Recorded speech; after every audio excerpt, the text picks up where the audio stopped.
Guess what, guys? We've waited and waited through many turnings of the wheel, but it has finally turned far enough to give us Season 2 of The Wheel of Time on Amazon Prime. In this thirdly special episode of TarValon Talks, we will be discussing Episode 3 specifically. So listen up, listen hard, and get ready to get spoiled, because spoilers, we're going to talk about everything.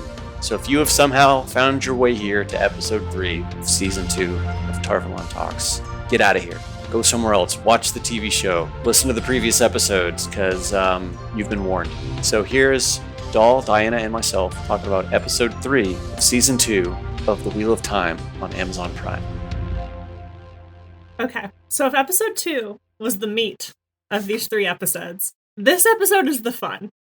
Maybe people will quibble with some of the scenes being less fun, but to me, this episode is the fun. This episode starts and ends with Nynaeve's acceptance test. We get the longest cold open. Right? It's like 10 minutes or something. It's so long. Yeah, I was like, by the time the actual title card came on, I was like, wait, that was the open? Yeah. Yeah, the cold open is like the first 3 parts of Nynaeve's acceptance test. We start with them giving Nynaeve the spiel about the acceptance test. Then she has to take off her accepted dress, or her novice dress, and her wisdom belt, which she has been wearing the whole time. They let her keep her underwear. They do not make her do it clothed in the light, like in the books. She got to wear her small clothes. Yes, she gets to wear her shift, which is great. Like, fine, great show, good, love that change. I do have a question about whether or not she's going to get her wisdom belt back, but we shall see. They also, as part of their spiel, they make it very clear that she can't access the one power inside of the arches, which is very important for later on. So remember that detail. Mm-hmm. Very important. Do not channel while inside the arches. Yeah. Not even like do not, like you won't be able to. No, you cannot access it. Yeah. Then Nynaeve walks up to the first arch, and Leandrin, and Sheriam channel spirit and water, I think. Based on, there was like a little bit of blue, which is why I think it's a little bit of water, but it's mostly spirit in order to get the arches going. She walks through, if you're facing the arches, there's left, middle, right. She walks through the left one to see her past. So I think of these as past, present, future fears. This is her past fear. Yeah. We get Nynaeve with her hair unbraided, flowing in the wind. Looks super cool. She's holding some crimson thorn fruit. Yeah, I think it's crimson thorn. Crimson thorn root. Yeah, it was what we saw that Leandrin had in the previous episode. Yeah, it's the raw form. And her hands are poisoned, which is very much worrying. Her dad. We get to see her dad. So exciting. Did I call this or what previously? Because I said we're not going to get the Agonor test because he was never introduced. You totally did. And when I think it was Fenya or Doll said that they had cast her parents, I go, oh, we're going to get a test of her interacting with her parents, seeing potentially when they get killed off. Mm-hmm. Which is great because this was like in season 1 that she talked about this. It's really cool to actually like see it happen. Boom. Yeah. Well done, Thad. Good job. It's super cool to see it happen. You had multiple predictions come true. Yes. Yeah. We are savvy. I could write this show. I'm telling you. Go join. Well, and you know what? And you know what? There is one thing in this episode that I would absolutely change. Not surprised. Yeah, I think I agree with you, but we'll get there. Anyways. Yeah, we will get there. So we see Nynaeve's reflection in the water, and we see like little baby Nynaeve. It's very cute. Oh, it's so cute. It's so adorable. She's got to be like 10. She and her dad get attacked by some mercenaries, some guys who were scary, but brigands, bandits. Yep. Yeah, bandits. Yeah.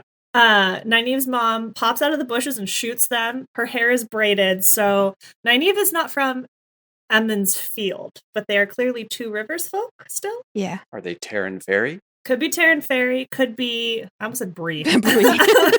Wrong book. You mean Bearlawn? I do mean Bearlawn. Wrong book series. I really do. The beginnings of those series are so similar. But yeah, they run back to their house, and Nynaeve's dad takes Nynaeve into the cellar, tells her she needs to stay here, and then talks to her in the old tongue, and says we go out into the land, so our children, blah, blah, blah. That Nynaeve had told Lan that she had remembered her dad saying back in season 1. Mm-hmm. She remembered that pretty good for being a 10-year-old girl. All of that old tongue that she had no recollection of. But if anything goes to say with how well she remembers weaves, yeah. What does she have, an eidetic memory? Well, trauma has a way of doing 2 things to memory. it either etches it into your memory forever, or it warps it and distorts it, or buries it. I can relate. Yeah. This is clearly etched into Nynaeve's memory. So I'm not surprised that she remembered the old tongue. And as like baby Nynaeve gets a cleaver and she's gonna go help her parents, the arches form and she hears Sheriam's voice say, "The way back will come but once," which is exactly what Sheriam says in the books and exactly what you hear as you're doing your accepted test in the books, which I thought was very cool. She has to see, she makes eye contact with her mom as her mom is essentially getting killed and then chooses to leave. Also, I should note that her mom's name is Elnor. Remember that. That is important. Yeah. Then she gets out of the arches and I think it's Sheriam pours water over her head. And I have to say, I hate cold water. And there's no way that water is warm, and I would be so pissed. I would have been able to channel if I was Nynaeve, because I would be so pissed if someone poured cold water on me just after I had had like a traumatic dream thing happen. Oh, I would be so bad. Well, I mean, she's probably really disoriented coming out of the arch. Yeah, she's disoriented. She's just watched the worst thing that had ever happened to her over again, knowing like she had the agency to do something about it and having to turn her back on her parents and watch them die again. Ouch. Yep. And then she gets water dumped on her head. I would be pissed. Yeah. I would be pissed. I'd be like, this is mad disrespectful. How dare you? There would be a fire weave. It would be bad.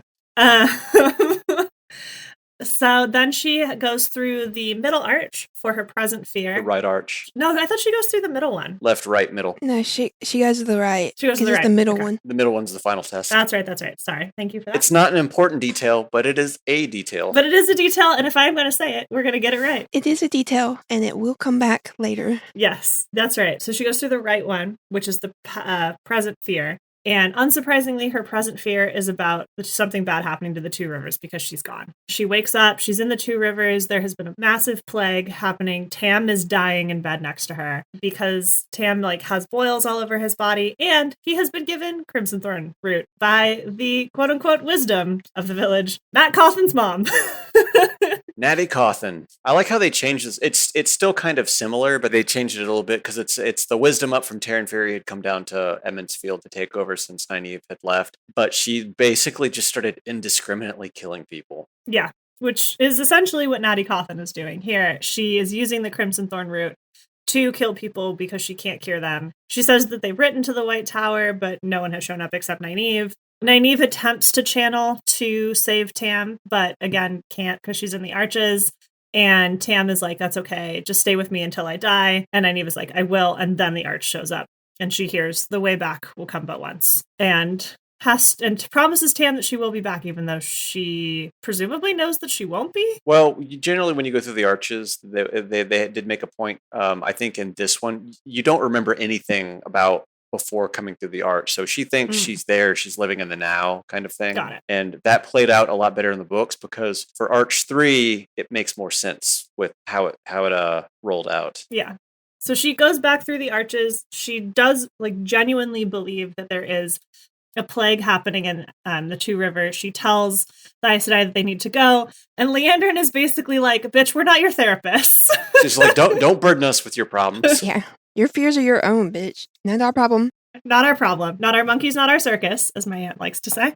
Although before that, they had told her they were hers to share or not. And then they're like, no, don't share. Yeah, they reneged on that pretty quick. We meant the share with other people. Yeah, not us. Not us, though. Not our problem. And they also pour more water on her, poor Nynaeve. You were washed clean Of your sins and the sins committed against you.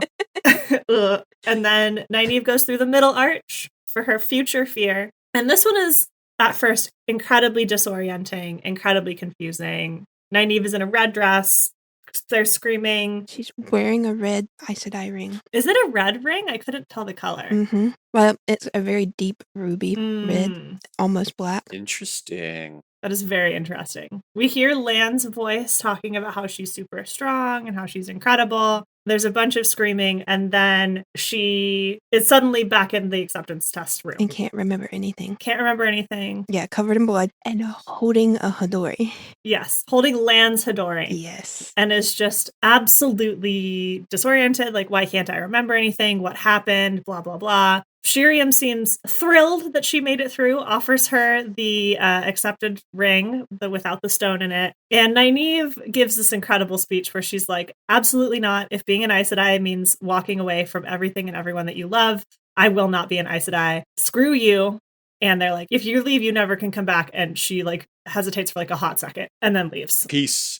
She sees Egwene and tells Egwene that she's leaving and that Egwene will be super strong and yada yada and doesn't need Nynaeve anymore. And then goes and is riding out, like you can see TarValon in the distance, but is riding out, and Lan rides up looking like $1,000,000 slow-mo romance novel entry. They like walk in this weird way, like they kind of like curve walk to each other and like they hug each other. He's like, Alana told me you were doing the test. I came as soon as I could. And she's like, I couldn't do it. They discuss that she's going to go back to the Two Rivers and he offers to go with her. She's like, at first she's like, what about my reign and the bond? And then she's like, no, of course, like I want you to go with me. And it's like, oh damn, like are they gonna really hard divert from Nynaeve's plot in the book? Right. And then all of a sudden, we see the arch. You hear a small whisper that says, the way back comes but once. Mm-hmm. And she's like, what was that? Oh, yep. Didn't hear it. Maybe I missed a detail ahead of time, but as soon as Lan goes, Alana said that Nynaeve is doing the test. I'm like, did Alana actually know that? So yeah, because Shiriam and Alana have the conversation in episode 2 where Liandrin is going to call for the vote. Mm-hmm. I will be honest, I was like four deep at that point, going like, all right, something's not right here. Something is not right here. Yeah, I was super faked out by this scene. The whole thing, I was just like, wait, are we not going to see what happens in there? What about the fact that she didn't come out at first, and this was weird. And then I'm just like, the longer it went, the more I was just like, this is suspicious.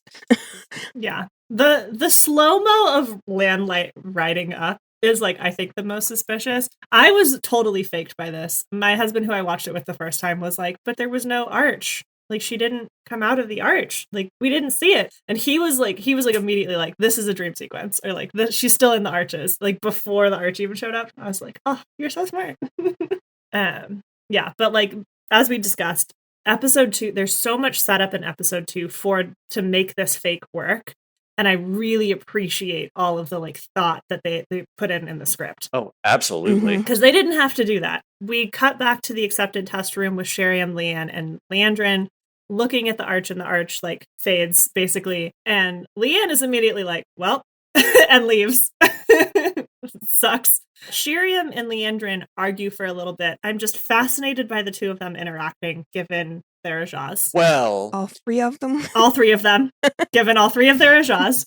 And then Shiriam leaves, and Liandrin stands there for a little bit, and then chucks a beautiful urn at the pillar. That urn was probably 1,000 years old. Probably. I was so sad. I was like, Liandrin, no, not the urn. I'm also like really confused. Like, does she want Nynaeve to die, or does she want her to be a Sith Lord? I see because of how Liandrin pulls Egwene and Nynaeve out of the tower in the books, I think they're doing great setup for Liandrin basically going, you know what? Screw this. I'm just going to give her to Suroth. I can't do anything with this. Mm-hmm. I think Liandrin does initially want her to be a red and eventually a black sister. Like, I think Liandrin sees a lot of potential in Nynaeve and is like, weapon for the light. We can recruit this for the light. Yeah, exactly. Dark. Like, why would I let the light have someone this strong if I can recruit her to the dark side? I do want to point out, in the X-rays, there is a bonus material where they show the behind the scenes making that initial scene of her falling through the third arch. Ooh. And it is fascinating to watch how they did it, because it was shot at a super high frame rate. So they shot it at like 120 frames per second, which is about twice of what you would normally do, which allowed them to film a whole lot more action. And then when they play it back, it slows it down, like, so it looks that otherworldly, very slow motion. And it's a really fascinating thing to watch. So if you haven't gone in and watched it, that one is definitely worth watching if you enjoy any bit of cinematography and filmmaking in general. I am so excited to go and watch that now, because that sounds fascinating. It actually does. And I want to watch every behind the scenes of this show. So yes, absolutely. That is the end of the cold open, with Liandrin chucking the urn. Then we get the Aes Sedai symbol, the snake eating its tail, and it's Seanchan time. Yeah. I already could tell Doll and Thad are not thrilled about this scene. I'm so excited. This scene, I'm not going to lie, this scene soured me on the entire episode the first time. I love everything about this scene except for one detail. Yes. Understandable. I also should preface up front, I don't know when I became a Shan-Chan stan, because it's not okay, and their culture is really fucked up. And I recognize that.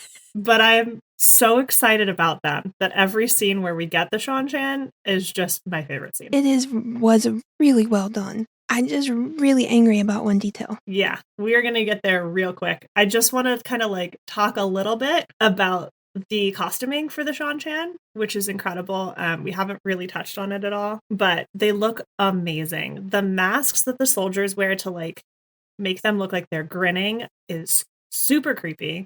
I love that the Soldom are wearing armor. Like they have like a bug-like carapace because they're soldiers. And like the collar for the Domine is also kind of soldier, like armor-esque, because they're also soldiers. I don't know if I necessarily agree with the mouth guard. I think it looks cool. I think it's kind of a misunderstanding of how the Soldom or how Domine work. I would attribute it less to that and more to an intimidating factor. Yeah, it does look super intimidating. And I also think that like it's very clear that like the Soldom in this scene, yes, she's being ordered around, but like she's not like doing this under duress. She's not picking these girls who can channel out of a crowd under duress. Like she's doing this because she knows this is her job, which I think is super, super cool. The mask that the voice wears and the mask that Lady Suroth wears are very insect-like, which is very true to how the Shan-Chan are described in the books. Also, I know you guys were really upset by the thing that we will get to, like we're basically burying the lead for.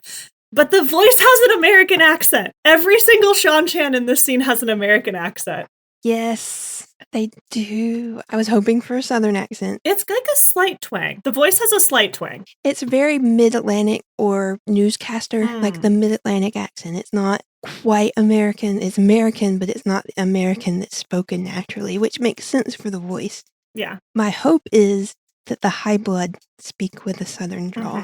So yeah, we haven't heard Suroth talk very much. Like the highest of high, it's kind of got that Southern kind of drawl. Yeah. The very Southern drawl. Yeah. Hey, y'all. You want some sweet tea? Would you like some sweet tea? So, and mind you, I live in a place where I am not steeped in Southern accents every day, unlike you guys. Yes, you probably don't know the difference. I don't. But I feel like the voice has a little bit, like she there's like a little, the way that she says Luther Pain Drag in particular is very interesting.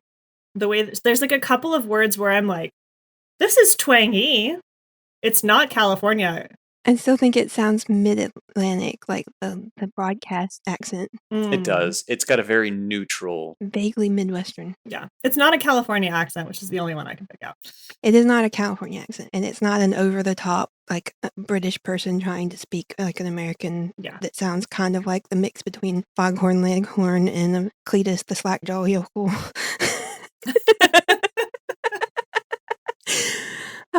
But yes, it was a very good touch. Like, I am glad it was an American accent. Because it's different enough from everything we've heard. Yeah. Because, well, let's be real.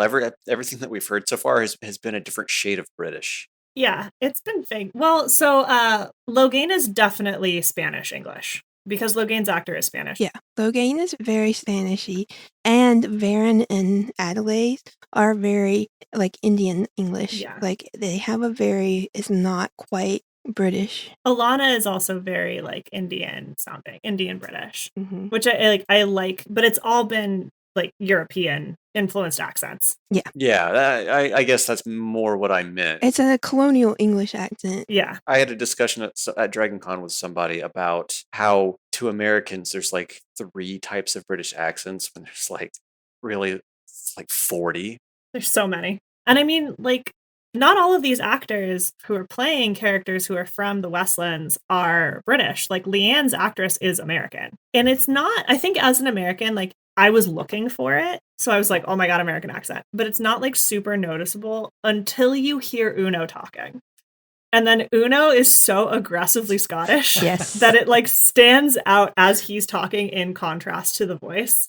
And Uno is speaking because he gets picked out of the crowd to be the first one to swear the oaths which he refuses to do. Feck you and your oath. And he spits on the ground. And then he is kneeled. And then he gets impaled on the spike. And it is incredibly graphic. Oh, yeah. I watched it the first time, and I was like, oh my god. I've watched the episode 3 times now, but I've only watched that scene once. Same. Not the whole scene. I've like put my hand up to the screen when I know he's about to be knelt. Yeah. Like, when it gets to that point, I'm just like, Yeah. It should have been Missima. Missima is plot important. I disagree, Thad. Missima is plot important. It cannot be Missima, but it could have been any random person in that. Yep. It could have been random Shannarian soldier that was fighting with them, or one of the villagers. It would have been way less impactful. Yeah, they do. So I am not angry about this choice the way you guys are, despite the fact that I love Uno dearly. We didn't get enough of him. I'll be real about it. Uno is a minor character who he's in the right place at the right time for a lot of stuff, and he provides a lot of great dialogue, but he doesn't do a lot of serviceable advancement of the story in any meaningful way. So I kind of get why they did it. Do I have to like it? No. Absolutely not. Exactly. I just really wanted to see Uno appear at Vale and Lucas Circus at some point. We are not going to get the circus, goddammit. Don't even get me started about how much I hate the circus. We did not get enough blood and bloody ashes. Yep. Mother's milk in a cup. Which is why I still say it should have been Missima. We need Missima. Missima is plot relevant. We need Missima. Otherwise, genuinely, what are we doing with Perrin? You know what? We need Missima. I don't like Missima. He can go instead. I don't like Missima either, but I am thrilled that he is hot. So, you guys, I could not have told you which one was Ingtar and which one was Missima until you guys started talking about it. Ingtar was so clear to me. I didn't realize that the man with the arms was Missima until Fenya said something. And I was like, oh, this is very different. I mean, like, when they're talking, I could tell that he was Ingtar, but, like, looking at them standing next to each other, I can't tell them apart. They're wearing different clothes. They look very different. Their hair color's different. Is it? Those arms, doll. Apparently, you noticed them a lot more than I did. I mean, they are good arms. We were too busy being upset about Uno. I was paying more attention to how well they did Uno. Like, his makeup was incredible. And they put all this effort into making him look so good, and then they just... Here's what I'm hoping. Now that he has been killed the way that he has been killed, and we know how awesome of a warrior he is, maybe a certain somebody will show up in the battle at Falm. That would be nice. Are we saying that Uno is going to be a hero of the horn? Yes, that is what I'm saying. You know what? He refused to be subjugated by a dark friend with the Forsaken standing right next to her. So why not? Why not? The reason I am not upset about it is I was happy to no longer be subjected to Uno scenes where he didn't do enough Rand land swearing. I was like, if you're not going to do his dialogue justice, fine, kill him. That was my only, like, where I was okay with it. You know what's wild is I feel like I remember reading somewhere last year that they hated that Uno's character was getting killed off because he was like busy doing other stuff. And I'm like, but his character wasn't killed off in season 1. Well, he gets stabbed with the dagger. He does, yeah. It's genuinely a miracle that Uno and Loyal are still alive. That is true. Yeah, we still don't know how anybody got out of Valdara. I mean, episode 8 lives in this own little special place where the rules of Wheel of Time don't matter because COVID. It was just COVID. Because of COVID. None of it actually happened. Yep. Anyways, we're only about 20 minutes into the episode at this point. That's true. Because I looked at how soon in the episode that happened, and I went, great. It's true. After Uno is knelt forcibly onto a spike, everyone else is like, oh, not us though. And kneels. Except Perrin. Happily. Yeah, Perrin takes Perrin a hot minute, but I think Ingtar does eventually convince him. And then Perrin and Ishamael make meaningful eye contact at the end of the scene. Then we jump to Cairhien and Rand and Logain having a really funny like conversation that just fluctuates back and forth between high tension and Logain just being a total goofball. Oh my god, the guy playing Logain was so good. Alvaro Morte is incredible. He's the best. I love him so much. He is crushing Logain. Those wild eyes, and then how long until you ask me what you want to ask me? Is the other boy coming back? It's just so good. Oh my god. Just it's like such whiplash in that scene is so good. He tells Rand that he's not going to tell him anything until Rand can get him a fancy bottle of wine from Geldon. Rand is like, how am I going to do that? And Logan's like, figure it out, kid. Not my problem. So Rand turns to Selene, and we get back to the foregate. We see an actual Gleeman's cloak, which is so exciting. Real Gleeman. It's nice to see other Gleeman. It is nice to see other Gleeman. And somebody's getting branded for the hunt. Yep. It's a choice. I don't remember anything about branding when you swore for the hunt, but Not in the books, no. No. People would, they'd gather up wherever and they'd swear an oath that they're, hey, I'm a hunter of the horn now. And, that was it, basically. But to get branded on your forearm, of all places. yeah, it's a choice. It's definitely a choice. It's a choice. Yeah, I was a little bit caught off guard by the branding, not gonna lie. Yeah. I think we all were. But then I just hard pivoted to being like, is Tom gonna get because Tom's not gonna be in season 2. We already know that. Is he gonna get a new outfit for season 3? Because that would be exciting if we see Tom in an actual Gleeman's cloak instead of that like Western jacket that he was in. Ooh. Yeah. So Rand goes to Selene and is like, I need this bottle. And Selene is like, lol, you're never gonna find that here. Okay, fine. I guess I will help you get into a nobleman's party and we can steal a bottle together. Is that where she's sitting outside at the bar? Yes, looking like $1 million. Did you notice the little small detail there with that? Which There's a sign that's hanging above her head that's a moon and a star. is there really? Mm-hmm. Oh, they know what they are doing with this show. I did not see that. So if you know what you're looking for, you go, oh my. I did not catch that. Yeah, that was one detail that because she's just sitting at the table, hand propped thoughtfully on her face, and then the sign for the bar is hanging above, and it's just a crescent moon and a star. And I'm like, I'm impressed you could look away from her, Thad, because she is stunning in that scene. I was still angry about it. We just all have different takes. I love it.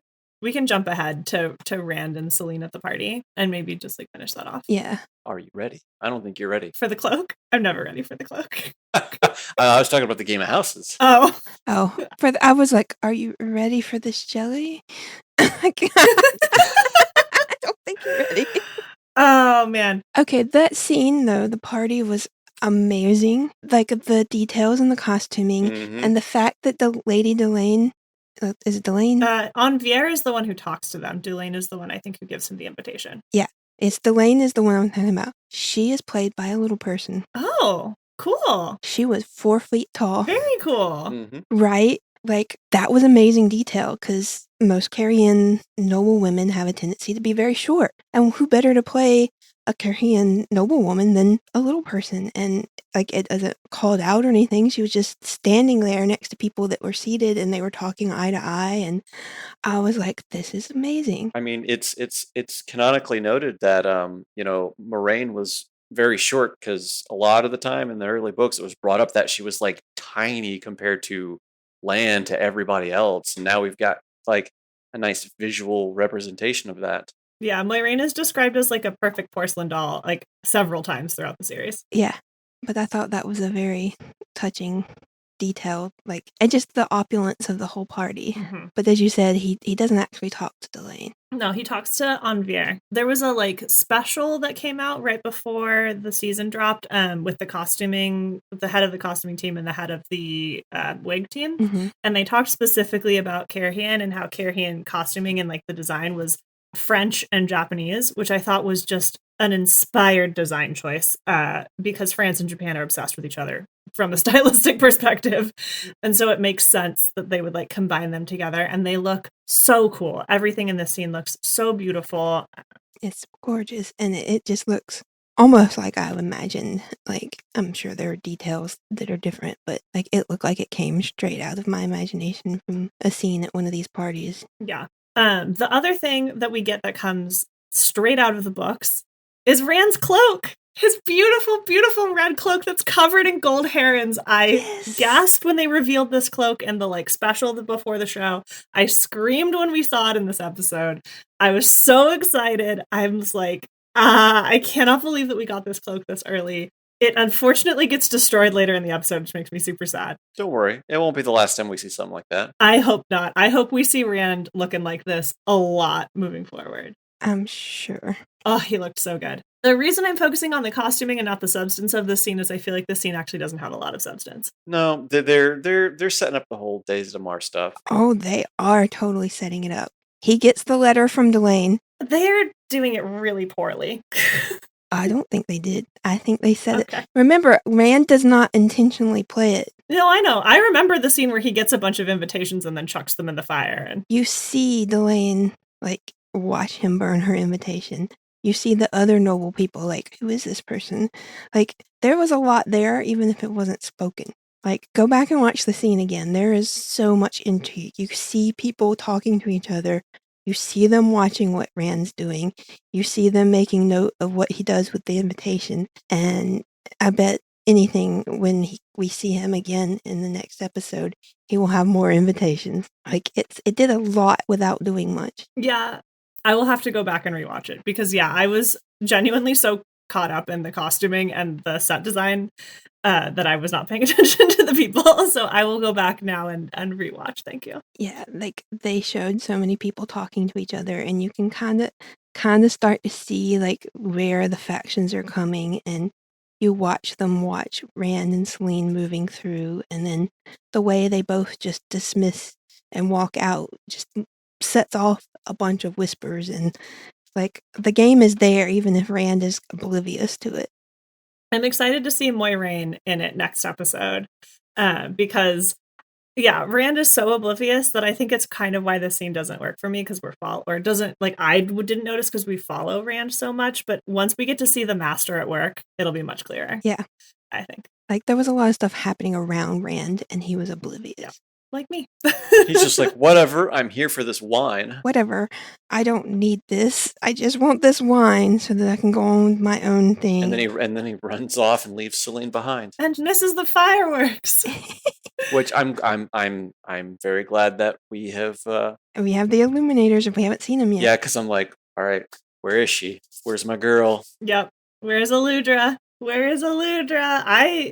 I thought we were gonna get Eludra in that scene, and then it cuts back to Rand and Logain. And Logain talks about how he saw Rand and remembers him in TarValon, and that's why he was laughing, and how Rand like is trying to not touch the source, but he can't help it, and blah blah blah. And like Logain is like, no, you'll never be able to repress it. It's too late, son. The wheels are set in motion. Also, the fact that Logain is like, oh, I'm the dragon. I was like, okay, like the madness is gone, but I'm the dragon. I was like, okay, Logain, sure. And he pours out all of the freaking wine. And destroys the bottle. After all of that, he just throws away the bottle, pours it all out. That's the madness. Absolutely the madness. And Logain is like, Rand, you have to get me out of here. And then I will teach you. And Rand is like, absolutely not. Then we cut to what at first seems like reality of Rand going to Selene's house and Selene being like, if you ever leave me like that again, I will kill you, and turning Rand's own tricks against him and pinning him up against a door by his neck and then them banging.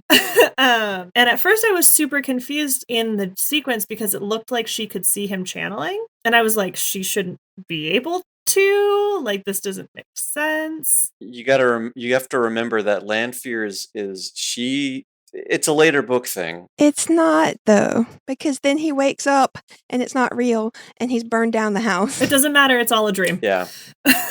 Yeah, that's yeah, true. It's not real. I was also like, maybe don't channel fire while you're going to be having sex. This does seem like a little bit dangerous. Well, I could totally see that scene as being viable as a not dream sequence because she can tell when he's channeling. It's a story-centric kind of plot at one point of they're trying to, like, Elaine and Egwene are trying to teach Rand how to sense when they're channeling, which in the books is when you're in close enough proximity to another gender channeler. Only men. Was it only men? Mm-hmm. It didn't go the other way? No. Yeah, men get the goosebumps of a woman channeling. Yeah, men get like goosebumps. It doesn't go the other way for women, and women can't tell at all, which the show has sort of hinted at, and then also sort of thrown out the window. So sometimes I feel like the show is being very wishy-washy or like kind of hand wavy with the mechanics of channeling. Rafe said that the scene with Logain, he just saw it wasn't the power he saw; it was just the dust, the effects. Yeah, like the effects of it. I hear that and I say, then why is the dialogue like a raging sun? Because she was just pulling down pure power, and it was causing things to glow. I don't know. If I could sit Rafe down and ask him one question, that would actually not be the question I would ask. But I'm like, why did you kill Una? Yeah, and so Rand then burns down the inn. His cloak is inside So sad for that coat. The like red coat is inside the inn that he burns down. But he does grab the Heron Mark blade. So at least he has that. So that's the Rand and Celine plot of this episode. Going back, we have Egwene and Elaine continuing to hang out. They're hungover from Elaine's hooch and are going to go see Nynaeve. They go into her room and Shiriam is there packing up Nynaeve's stuff. Egwene is like, what are you doing? And Shiriam, in like the coldest and most practical voice and language possible, is basically like, Nynaeve was called to be accepted. She went through the arches. She never came out. Tough stuff. Chin up, kid. It'll all be okay. Sorry you lost your friend. There will be lots of pain in your life, but it will make you stronger, is basically what Shiriam says. Again, where are the therapists, Aes Sedai? I guess in the gray. Maybe that's why there's no single gray of consequence in the books. There isn't! Name one! I feel like the gray Aja from TarValon is going to be really mad at me, but again, name one. Joya. Yeah, Joya, I guess. Our gray on staff is saying not to Joya. No. Our producer is like, no. Absolutely not. We don't claim her. Egwene gets super, like, she's like, we need to go through the arches, we need to go find Nynaeve.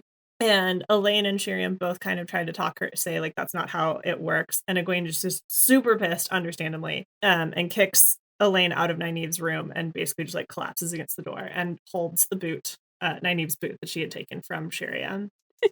I'm sorry, it's just a boot. And it's her, I know, I'm like, she just, like, took one of her boots. It's like, I think Nynaeve's gonna need that. But, oh well.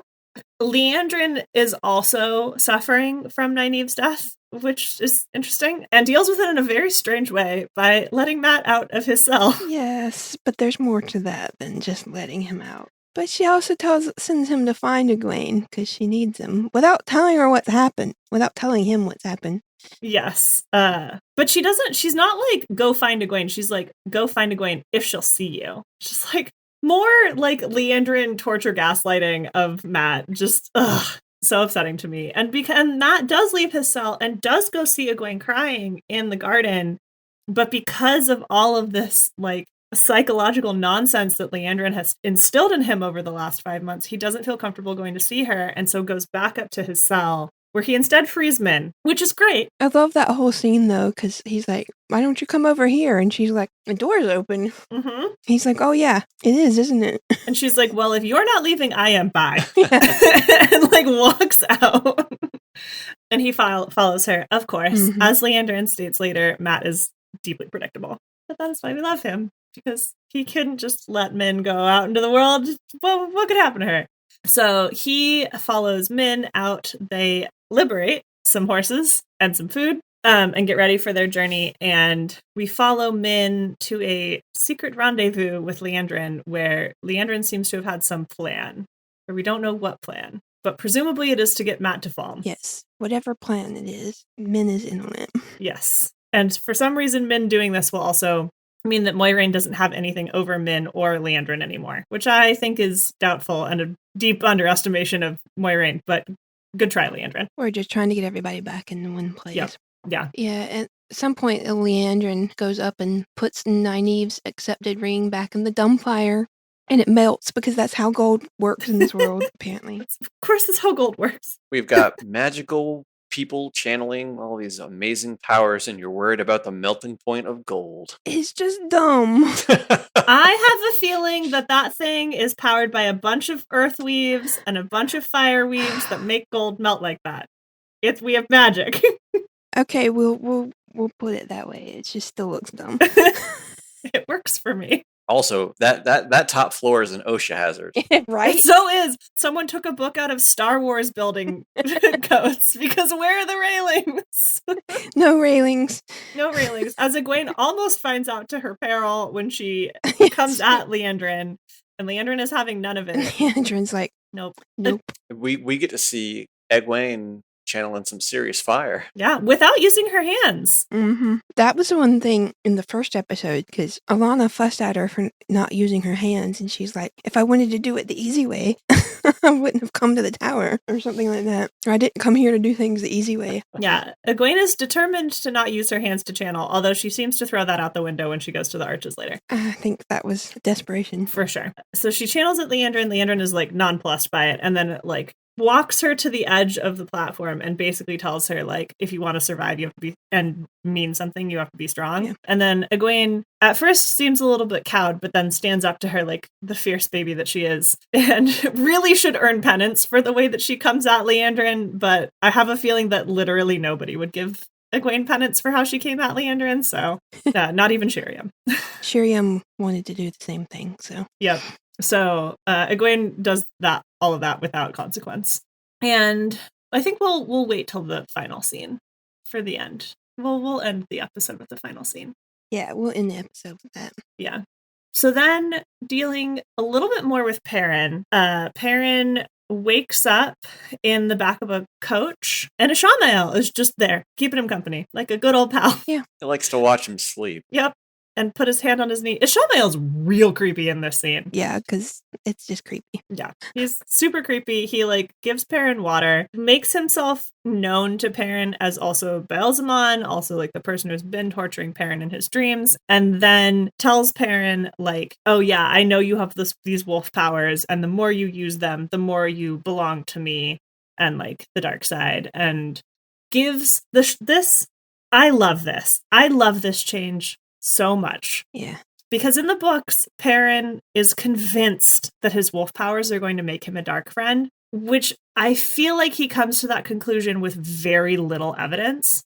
I think it has more to do with growing up in like the sticks, and anything that even reeks of the one power is seen as evil. The way that they scrawled the dragon's fang when they found out that Moraine was an Aes Sedai after Beltime, and things like that. Like, basically anything like that just has that reek of not being natural and not being good, and is evil and bad, and like anything that's different is bad and evil. I'm sympathetic to it at first, but he does see a lot of evidence pretty early on that the wolves are not evil. I agree that it took him a long time to get over it. Yeah. But people are stubborn. Especially Two Rivers people. Seems like he was dealing with something else big that went on in his life, huh? What? Yeah. But I really like the show having Ishamael just sort of like drive this home. Yeah. I think it makes more sense in this narrative. Yeah. But it doesn't take long, because shortly after all of this, you start to hear the wolves surrounding the caravan, and then Elias breaks him out and sends him off with a wolf. Mm-hmm. I did like how before Ishamael leaves, he basically just goes, I will watch your progression with great interest. And he just leaves, and you're just like, all right, man, that couldn't have come across any more creepy. Like, Ishamael's so creepy. He leaves, and then like within moments, Elias breaks through the door. Like, this is, again, more of my crack. I have no idea if the show is going for this theory of Elias and Ishamael are the same person. They're the same. Well, we know at this point that Ishamael is just kind of letting it happen. Yeah. And Elias has blood dripping down his chin. I love that touch in this scene. It makes him look even like scarier, but also like he's like, Perrin, like, let's go. He breaks Perrin out. He gives Perrin to Hopper. That's definitely Hopper. Yeah. Oh, 100%. Also, I am slightly wondering if this whole thing is not happening in the dream. Everything from him waking up in the thing is all in the wolf dream. What makes you say that? Just because, like, why would he have been in the coach with him in the first place? Why would he let him go where the wolves are coming in? Like, Elias's blood on his face. It all feels a little dreamy, but I'm not 100%. It wouldn't surprise me. Well, Ishamael did say, you're on your way to fall. Yeah. So would Perrin even know that? What that is? I mean, Ishamael's there, but they're in the wolf dream. I feel like the dream sequences have been cut pretty differently than like the regular, like real world sequences, where there's weird cuts, like there's movement that doesn't make sense. I'm not sold that it is, but it wouldn't surprise me if it turns out that this is. I could see that. It could be. Because it just seems like he let him go a little too easy. But I think that's the point, though, to get him pointed in the direction of everybody else. We won't know until Friday. Yep. Or Thursday at 8 p.m. for us. Yeah, Thursday. Yep. And then we get the final scene of the episode, which is starts with Egwene attempting to channel at the arches. Pretty sure she's channeling the wrong weaves, though. I'm pretty sure she's channeling earth and spirit and not water and spirit. She has no idea how to do it. She's just throwing weaves. No idea whatsoever. Yeah. Elaine comes in and is like, it's not going to work. You can't do this. So many people have tried and have failed. Like, you're going to get put out of the tower if you get caught. And Egwene is like, I don't care. Either help me or get out. And Elaine, like a total sweetheart, is like, we'll wait through the night and see if she comes out. Like, I'm going to go get us some blankets and pillows and we'll camp out and we'll see what happens. And I was just like, it's so sweet. At this point, I really thought they were wondering if they were going to end this episode with Nynaeve not coming back. Mm-hmm. Yeah, me too. I'm like, wow, it's going to be a really different show if Nynaeve comes just back. No Nynaeve, I guess. And I was like, we know that we've seen preview stuff of the three of them together. Mm-hmm. So like, what are they doing here? But then we get into Nynaeve's better turning of the wheel, quote unquote, where she and Lan are living their happy lives together in the Two Rivers. They have a daughter whose name is also Elnor, named after Nynaeve's mom, which is so heartbreaking. Yes. Perrin is there. Matt rolls up looking like $1 million, super fancy. Not sure where Matt got all those fancy clothes, but I am thrilled for him. Yeah. He's one of the best horse traders in West Andor. Right. Maybe. I also saw online someone was like, Matt is Elaine's trophy wife in this, or trophy husband in this alternate reality, which I love that for him. I really hope that's true. Egwene is a green Aes Sedai. Greenish, yeah. In Nynaeve's fantasy world. And Trollocs are invading Saldea. She talks to Lan, who has his hair down. I was very, very like, whoa, this is a look. And then all of a sudden, their house is attacked by Trollocs. They put Elnor down in the basement, just like they did with Nynaeve when Nynaeve was a kid. And then they go out and they attack the Trollocs. The Trollocs have already killed Matt and taken his eye. I was going to say, they took his eye. Mm-hmm. They took his eye, which I was like, oh, the foreshadowing. They almost immediately kill Perrin, and then with an axe. With an axe, yep. And then Nynaeve watches Lan attack a couple of Trollocs and then gets stabbed, and she, in a rage, accesses the One Power inside the arches. Mm-hmm. And I think that my theory is that this is what wakes the arches up. I think so. My other theory is that her going with Lan in the beginning and like failing the test is not actually a fear. She's not afraid of that. And if these arches are meant to show you your fears, then her future fear had to be that her future would not matter and that like she would still lose everything to the Trollocs and to the Dark One, even if she left the tower. So she sees Trollocs, she obliterates a bunch of the Trollocs that have killed everyone else, and her daughter comes out. She sees the arch and hears Sheriam's voice saying, "The way back will come but once," picks up Elnor and goes through the arch and staggers out of the arch, still as if she is holding her daughter, but her daughter is gone. And it's so sad. She collapses covered in blood. Yep. It's devastating. Fade to black. Oh, they didn't fade to black. Like... No. I'm just... Oh, okay. Fade to black. That was it. Egwene and Elaine wake up, and Elaine is like, ooh, and Egwene is immediately like, oh my god, like, I've got you, you're okay, blah, blah, blah. And then they fade to black. Yeah, Egwene comes in there. Yeah, Egwene comforts her. And my last note was, is Nynaeve effing Almira? Because, my god, was that badass. Yes. She is so fierce and like, she is definitely like the impossible girl. Like if something is branded as impossible, Nynaeve is going to do it. More so than Elaine, more so than Egwene. Like Nynaeve is going to make the impossible possible. And I love that for her. Just remember, she watched a Yellow Heel Breakbone Fever earlier in a previous episode, so she's gonna remember that weave for later. Mm-hmm. It's gonna come up. Mm-hmm. Yeah, and that's it. Those are the 3 episodes. Super excited for episode 4. Predictions. I think we already know the episode names. I want to say. I don't think I've seen the full episode names. They might be up somewhere. Any predictions for what happens in the next episode? I haven't looked at anything yet for episode 4. So I watched the preview for episode 4. So we're getting Moiraine and Carrion, and we're getting Ishamael breaking the seal. I have a feeling we'll get like Celine / Leandrin's Celine/Lanfear's origin, essentially. And we'll actually hear what the poem is, finally. Yeah. Those are my predictions. I do have one more thing to say. When Moraine is sending Lan out, and she tells him, the wheel weaves as the wheel wheels, and, like, she says it so freaking fast, and I did have to laugh because I saw where Amazon Studios posted, say that 5 times fast. So wheel weaves as the wheel wheels? So, according to Wikipedia, the next episode is called Daughter of the Night. Oh. Yeah. It's Lanfear time. I'm excited. So, yeah, let's just plow through the rest. So, after that, we've got Damane, and then Eyes Without Pity, Days Damar, and finally, What Was Meant to Be. Oh, God, I'm not going to be ready for episode 5. No, I was like, oh, God, episode 5. Oh, Damane? Yeah, we all know what's coming there. I'm not sure I'm going to be able to talk about that episode. Like, I might just be a bucket of tears. That episode's going to be so hard. Our podcast episode is just going to be us screaming. Yep. I'm just going to be screaming at the sun. Like, that episode's going to upset me so bad.